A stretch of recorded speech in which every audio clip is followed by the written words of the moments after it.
Olá, eu sou Esdras Duarte Anjos e hoje estarei falando um pouco sobre a história da genética, mais precisamente sobre quem foram seus pioneiros e as principais bases para seus pensamentos. Mas afinal, o que é genética? Segundo o dicionário, genética é a ciência voltada para o estudo da hereditariedade, bem como da estrutura e das funções dos genes. Em outras palavras, a genética estuda como os aspectos de um ser é passado para sua descendência, através da hereditariedade. Esses aspectos são passados através dos genes, que são porções de DNA capazes de produzir uma proteína, que será responsável por cada característica. Dentre os principais nomes podemos destacar Hipócrates, com a teoria da pangênese, Aristóteles, com a teoria da epigênese, Mendel e Darwin. Hipócrates. Hipócrates é o criador da pangênese, a primeira teoria científica sobre genética, criada por volta do ano de 410 a.C., sendo de extrema importância por ter buscado de maneira lógica apresentar um problema científico e uma solução racional para ele. Para Hipócrates, todas as partes do corpo produzem partículas, que são passadas para os filhos durante a concepção. Sendo assim, as partes saudáveis iriam gerar e compartilhar partículas saudáveis, enquanto que as partes doentes gerariam e compartilhariam partículas doentes. Essas partículas eram enviadas até o sêmen. Assim, Hipócrates explicava o porquê de filhos herdarem características de seus pais. Aristóteles. Discordando de Hipócrates, Aristóteles defendia a ideia de que pai e mãe compartilhavam seus materiais genéticos com os filhos, pelo contato do sêmen com o sangue menstrual.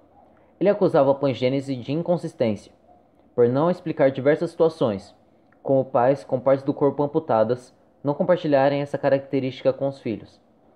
Outro problema apresentado por Aristóteles foi o fato de alguns filhos não herdarem características de seus pais, mas de avós ou parentes distantes. Essa teoria foi chamada de epigênese. Gregor Mendel. Gregor Mendel é o principal nome do campo da genética. Seus estudos sobre hereditariedade são as bases da ciência. E mesmo com recursos limitados devido à sua época, tendo ele nascido no ano de 1822, chegou a resultados importantes com seus experimentos. A lei da segregação dos fatores de Mendel diz, nas palavras do autor, todas as características de um indivíduo são determinadas por genes que se segregam, separam-se, durante a formação dos gametas, sendo que, assim, pai e mãe transmitem apenas um genes para seus descendentes. Em seus experimentos com ervilhas, Mendel usou ervilhas de linhagem pura, que reproduziam suas características de forma igual. Em seu experimento mais famoso, ele utilizou ervilhas verdes e amarelas para entender como estas passavam suas características adiante. Primeiro, Mendel fez o cruzamento entre uma ervilha verde pura e uma ervilha amarela pura, que foram chamadas de geração parental. Todas as ervilhas geradas desse cruzamento eram amarelas e receberam o nome de primeira geração filha. Depois, Mendel cruzou as ervilhas da primeira geração filha, também chamada de F1, entre si, resultando na geração F2. Esse cruzamento resultou em 75% de ervilhas amarelas e 25% de ervilhas verdes, em uma razão de 3:1.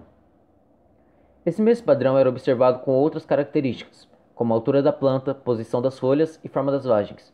Com isso, Mendel conseguiu provar que cada característica de um indivíduo é determinada por um par de genes, as características dos genes são hereditárias, as características são transmitidas pelos genes e que os indivíduos herdam um gene do pai e um gene da mãe para cada característica.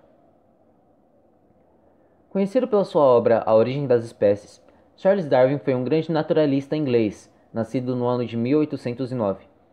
É tido como um dos maiores cientistas da história e seu trabalho é uma das mais aceitas teorias científicas. Mas o que diz sua obra? Em resumo, Darwin diz que nenhum indivíduo é idêntico ao outro. Os seres passam por pequenas adaptações para conseguir sobreviver. Os seres que conseguem se adaptar têm maior chance de sobrevivência. Os seres passam essas características a seus descendentes, criando uma geração com maior chance de sobrevivência. Aqueles que não se adaptam morrem. Isso é chamado de seleção natural.